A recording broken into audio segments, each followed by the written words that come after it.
Et on continue donc avec la suite des fonctions. Jingle.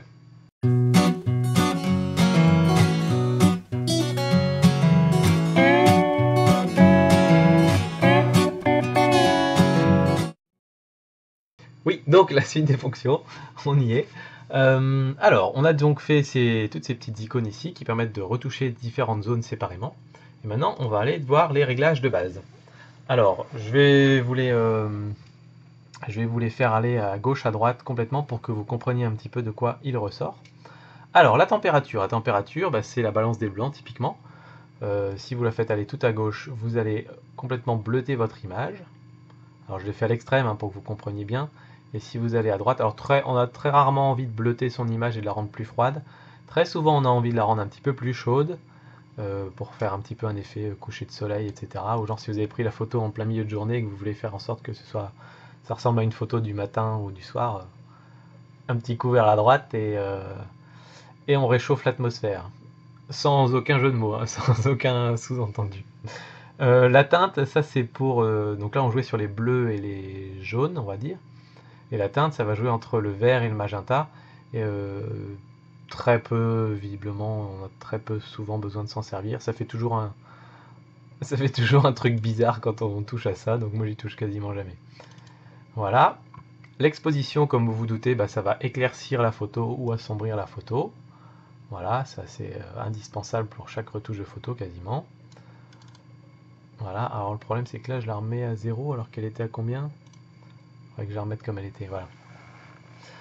Le contraste, alors ça, le contraste comme n'importe quel programme, ça va booster les blancs, booster les noirs ou atténuer les blancs, atténuer les noirs.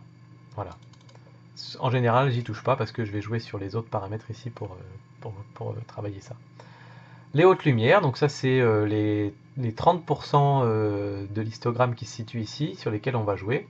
Vous voyez, quand je bouge ici, c'est essentiellement cette partie-là qui change, le reste change quasiment pas.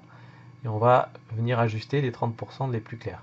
Ici, les 30% les plus clairs, c'est le ciel et la réflexion du ciel dans le lac. Et vous pouvez voir qu'on arrive à cramer le ciel complètement ou à faire ressortir les nuages.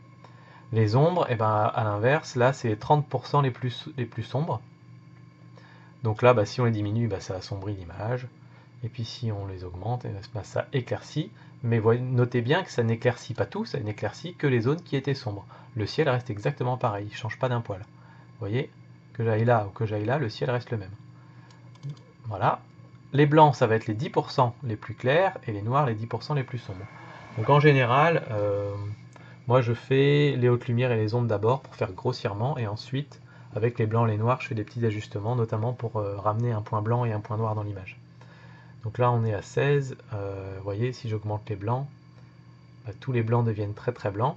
Et donc en fait, ce qui est intéressant dans les blancs et les noirs, c'est qu'au départ, ça joue sur une toute petite partie du spectre, mais que dès qu'on commence à cramer certaines zones, tout l'histogramme se met à bouger. Donc à la fin, c'est vraiment tout qui se met à se relancer dans les blancs, quoi. Et les noirs, c'est un petit peu pareil. Vous voyez, si on diminue, au début c'est tranquille, c'est que les 10% qui sont à gauche qui sont concernés. Et puis ensuite, boum, tout va s'assombrir, quoi. Alors, je sais plus à combien j'étais là-dessus. On va se remettre là. Voilà. La clarté, alors la clarté, ça c'est pour faire ressortir des détails. C'est un petit peu comme de la netteté, mais en plus grossier. Mais plus grossier ne veut pas forcément dire plus moche. C'est-à-dire que ça va faire ressortir des contrastes, mais des contrastes très localisés. Je vais vous montrer un petit peu si je fais la clarté à fond. Vous voyez comme tout semble ressortir, comme si c'était gravé quasiment. Alors que si on met la clarté au minimum, là on se retrouve dans une espèce de bulle flottante. Enfin, on est un petit peu shooté, quoi. Donc voilà, la clarté, un très bon outil qui est une des raisons pour lesquelles j'ai acheté Lightroom 5. Parce que les outils gratuits d'utiliser n'avaient pas la clarté. Et vraiment c'est tip top, mais à utiliser avec modération. La vibrance et la saturation. La saturation, donc ça booste toutes les couleurs en même temps. Donc voilà. Oh là là, c'est flashy. Oui, si on l'enlève, ça fait noir et blanc.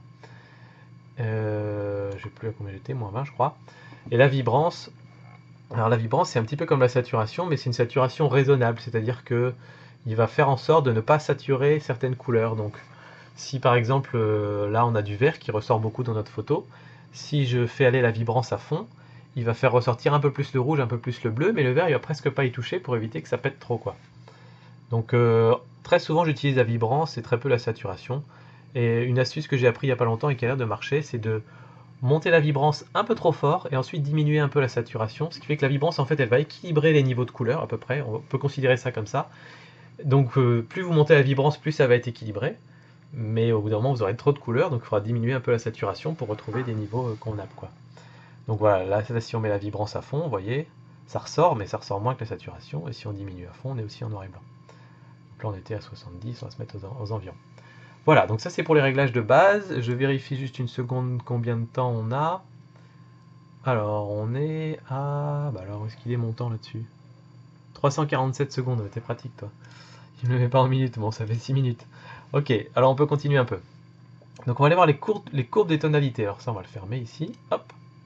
Courbe des tonalités, visiblement ça sert à faire les mêmes genres de réglages que les réglages de base, mais en utilisant une courbe, ce qui est un petit peu plus compliqué parce que honnêtement on comprend pas trop ce que fait une courbe, alors que des réglages individuels on comprend beaucoup mieux. Après certains préféreront les courbes, donc ils l'ont ici, donc vous voyez. Voilà, ça fait plein de choses. Moi personnellement je comprends pas grand chose à ce que ça fait, donc je le laisse aux experts. Vous voyez, on peut faire des zones, on peut faire des... Donc c'est très élaboré, mais je ne m'en sers jamais. Alors, si vous voulez désactiver des fonctions, par exemple là j'ai fait des trucs avec la courbe et je trouve ça vraiment affreux, je peux revenir en arrière sur l'historique, mais je peux aussi désactiver ici, et ça enlèvera tous les dégâts que je viens de faire. C'est pratique aussi pour permettre de voir avant et après, quoi. Voilà, donc là on va le réactiver et on va revenir là où on en était avant. Voilà, ici, les couleurs. Alors, TSL, teinte, saturation, luminance. Là, en fait, on va pouvoir jouer couleur par couleur. Donc ça, c'est vraiment sympa. Je m'en suis pas encore beaucoup servi parce que je suis un petit peu fainéant. Mais je pense que ça peut être pas mal. Par exemple, je veux que mon rouge il ressorte un peu plus ici. Alors là, c'est la teinte, donc ça va être le type de rouge.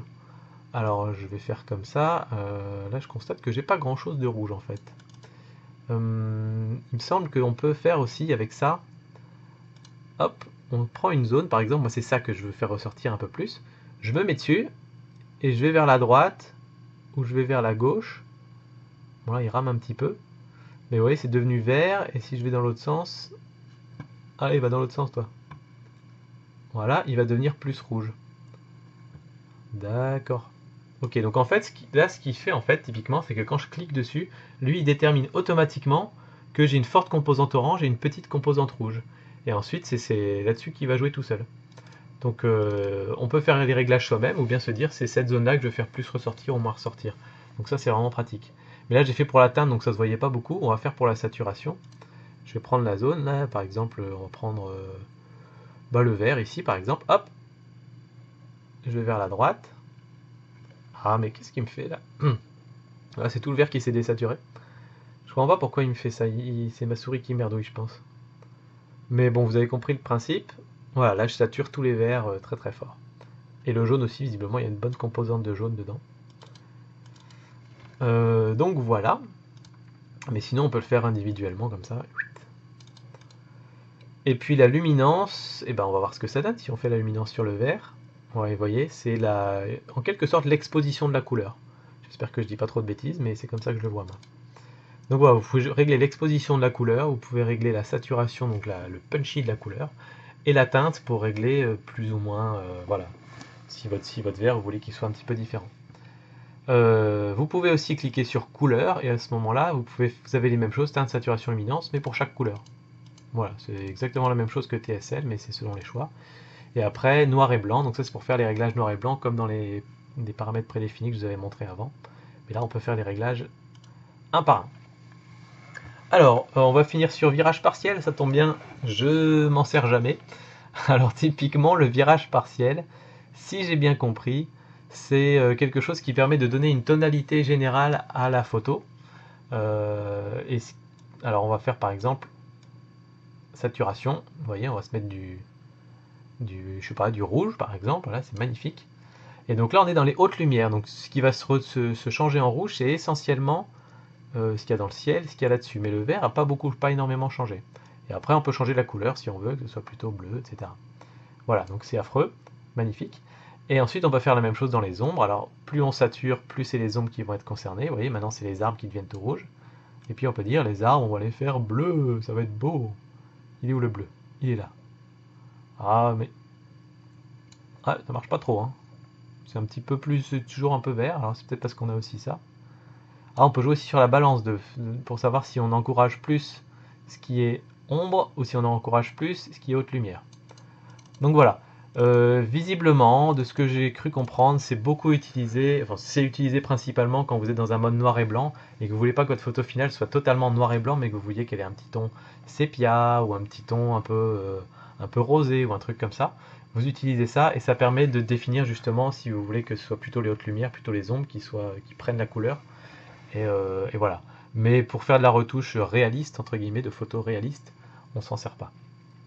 Je vais vous faire une troisième et dernière vidéo pour vous présenter les dernières fonctions de la fenêtre développement de Lightroom. Et je vous dis donc à bientôt dans une prochaine vidéo. À bientôt. Ça.